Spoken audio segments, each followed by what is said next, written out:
ಮಂಡ್ಯಕ್ಕೆ ಈಗ ಬಹುಮುಖ್ಯವಾದದ್ದು sugar factory ಆದಮೇಲೆ ಕೃಷಿ ಯೂನಿವರ್ಸಿಟಿ ಆದಮೇಲೆ ಮಂಡ್ಯ ಆಸ್ಪತ್ರೆಯನ್ನು ಮೇಲ್ದರ್ಜೆಗೇರಿಸ್ತಕ್ಕಂಥದ್ದು ನನ್ನ ಮತ್ತು ನಮ್ಮ ಶಾಸಕರುಗಳ ಆದ್ಯತೆ ಇದೆ. ಅದನ್ನು ಈ ವರ್ಷ ಬಜೆಟ್ನಲ್ಲಿ ಮಾಡಬೇಕು ಅಂತ ನನ್ನ ಒತ್ತಾಯನೂ ಇದೆ.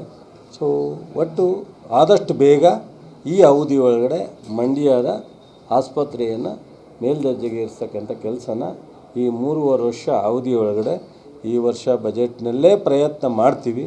ಅದರ ಮೇಲೆ ಉಳಿದಂಥದ್ದು ಸರ್ಕಾರದ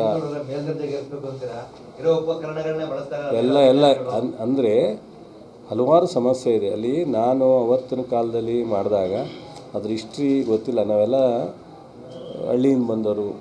ನಮ್ಮ ಅಪ್ಪನ ಹೆಸರು ಯಾರು ಎಷ್ಟು ಜನಕ್ಕೆ ಗೊತ್ತು? ನನ್ನ ಒಬ್ಬನಿಗೆ ಗೊತ್ತು. ನಮ್ಮ ದಿನೇಶ್ ಗುಳಿಗೌಡನಿಗೆ ಗೊತ್ತಿಲ್ಲ. ಹಂಗಾಗಿ ನಾವು ಮಾಡಿದ ಕೆಲಸ ಹೆಚ್ಚಿಗೆ ಪ್ರಚಾರ ಸಿಗೋಲ್ಲ. ದೊಡ್ಡವ್ರು ಮಾಡಿದ್ರೆ ಹೆಚ್ಚಿಗೆ ಪ್ರಚಾರ ಸಿಗುತ್ತೆ. ಸುಳ್ಳು ಹೇಳಿದ್ರು ಸಿಗುತ್ತೆ, ಸತ್ಯ ಹೇಳಿದ್ರು ಸಿಗುತ್ತೆ. ಅವತ್ತು ಮೆಡಿಕಲ್ ಕಾಲೇಜ್ ಮಾಡಬೇಕಾದ್ರೆ 5 ಮೆಡಿಕಲ್ ಕಾಲೇಜಾಗಿ 5ನೇದನ್ನ ಮಂಡ್ಯದನ್ನ ಕಿತ್ತಿ ಶಿವಮೊಗ್ಗ ಕೊಟ್ಟಾಗ ನಾನು ಅವತ್ತು ಧರ್ಮಸಿಂಗ್ ಜೊತೆ ಹೋರಾಟ ಮಾಡಿ 6ನೇ ಮೆಡಿಕಲ್ ಕಾಲೇಜ್ ಮಾಡಿ ತೊಗೊಂಡು ಅವತ್ತು ಇಲ್ಲಿ ಜಾಗದ ಸಮಸ್ಯೆಯಿಂದಾಗಿ ಹೊಸೂರು ಕಾಲೋನಿನಲ್ಲಿ ಮಾಡಬೇಕು ಅಂತೇಳಿ ತೀರ್ಮಾನ ಆಯಿತು. ಸೆಂಟ್ರಲ್ ಟೀಮ್ ಬಂದು ಇಲ್ಲಿ ಆಗಲ್ಲ ಅಂತ ನಾನು ಹೆಲ್ತ್ ಮಿನಿಸ್ಟರಿಂದ ನಾನು ಫೈಲ್ ಮೇಲೆ ಮಂಜೂರು ಮಾಡಿದ್ದೀನಿ. DHO ಆಫೀಸ್ನ ಅಂಡರ್ಟೇಕಿಂಗ್ ಕೊಟ್ಟು ನೀವು ಅದನ್ನು ಮಾಡಿ DHO ಆಫೀಸ್ ಬೇರೆ ಕಡೆ ಶಿಫ್ಟ್ ಮಾಡ್ತೀನಿ ಅಂತೇಳಿ ಜಾಗ ಅಂಡರ್ ಪಾಸ್ ಮಾಡಿ 2 ಕಡೆ ಮಾಡಲಿಕ್ಕೆ ಅಂತ ಹೇಳಿ ಒಪ್ಪಿ ಮಾಡಿದ್ದವತ್ತು. ಸೊ ಅವತ್ತು 450 ಬೆಡ್ ಇತ್ತು. ಅವತ್ತು ನಾನು ರೆಕಮೆಂಡ್ ಮಾಡಿದ್ದೆ 1000 ಬೆಡ್ಗೆ ಇದು ಆಗಬೇಕು ಅಂತೇಳಿ. ಸೊ ಅವತ್ತಿಂದ ಇವತ್ತುವರೆಗೂ ಅದು 1000 ಬೆಡ್ಡು ಆಗಿಲ್ಲ, ಮಲ್ಟಿ ಸ್ಪೆಷಲ್ ಹಾಸ್ಪಿಟ್ಲು ಆಗಿಲ್ಲ, ಡ್ರಾಮಾ ಸೆಂಟ್ರು ಆಗಿಲ್ಲ. ಅಲ್ಲಿ ಅವತ್ತೇನು ಮಾಡಿದ್ದು ಬಿಟ್ಟರೆ ಸೊ ಕ್ಯಾನ್ಸರ್ ಹಾಸ್ಪಿಟ್ಲೇನೋ ಹಂಗೆ ನಿಂತಿತ್ತು, ಲೈಬ್ರರಿಗೆ ನಿಂತಿರೋದು ಹಂಗೆ ನಿಂತಿದೆ, ಎಲ್ಲ ನಿಂತಿದೆ. ನಮ್ಗೆ ಏನಾಗುತ್ತೆ, ಒಂದು ಕಡೆ ರಸ್ತೆಗಳು ಮಾಡಬೇಕು, ಒಂದು ಕಡೆ ಮಾಡ್ರನೈಸೇಷನ್ ಮಾಡಬೇಕು, ಇನ್ನೊಂದು ಕಡೆ ಈ ಸೌಲಭ್ಯಗಳೆಲ್ಲ ಮುಂದುವರಿಸಬೇಕು. ಭಾಳ ಮುಖ್ಯವಾದದ್ದು ಕೃಷಿ ಯೂನಿವರ್ಸಿಟಿ.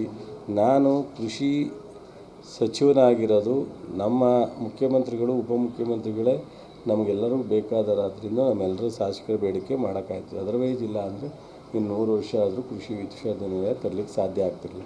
ನನಗೆ ಹಾಸ್ಪಿಟ್ಲದ್ದು ಅರ್ಜೆಂಟ್ ಇದೆ, ಈ ಕೃಷಿ ಯೂನಿವರ್ಸಿಟಿದು ಅರ್ಜೆಂಟ್ ಇದೆ, ಫ್ಯಾಕ್ಟ್ರಿದು ಅರ್ಜೆಂಟ್ ಇದೆ. ಹಾಗಾಗಿ ಇನ್ನೂ 2,000 ಕೋಟಿ ಕನಿಷ್ಠ ಮಾಡ್ರೈಸೇಷನ್ಗೆ ದುಡ್ಡು ಬೇಕಾಗಿದೆ. ಎಲ್ಲವನ್ನು ಒಂದೇ ಸಲ ಮಾಡಲಿಕ್ಕೆ ಆಗ್ತಾಯಿಲ್ಲ. ಅದಕ್ಕೋಸ್ಕರ ಪ್ರಯತ್ನ ಮಾಡ್ತಾಯಿದ್ದೀವಿ.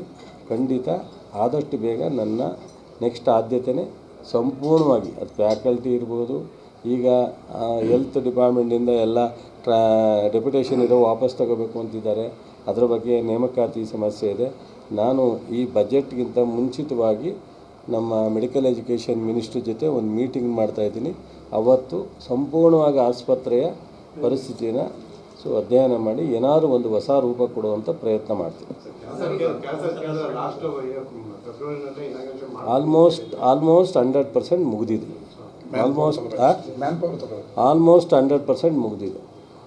ಈಗ ನೋಡಿರಿ, ಕಲಾಮಂದಿರ ನಿಂತು ಬೀಗ ಹಾಕಿತ್ತು. ಈಗ ಕಂಪ್ಲೀಟ್ ಮಾಡಿ ಜನಕ್ಕೆ ಉಪಯೋಗಿಸಿಕ್ಕೆ ಬಿಟ್ಟಿದ್ದೀವಿ. ನಮ್ಮ ಕೈಲಾದದ್ದಂತೂ ಖಂಡಿತ ನಿಮ್ಮ ಕಣ್ಣು ಮುಂದೆ ಮಾಡ್ತಾಯಿದ್ದೀವಿ.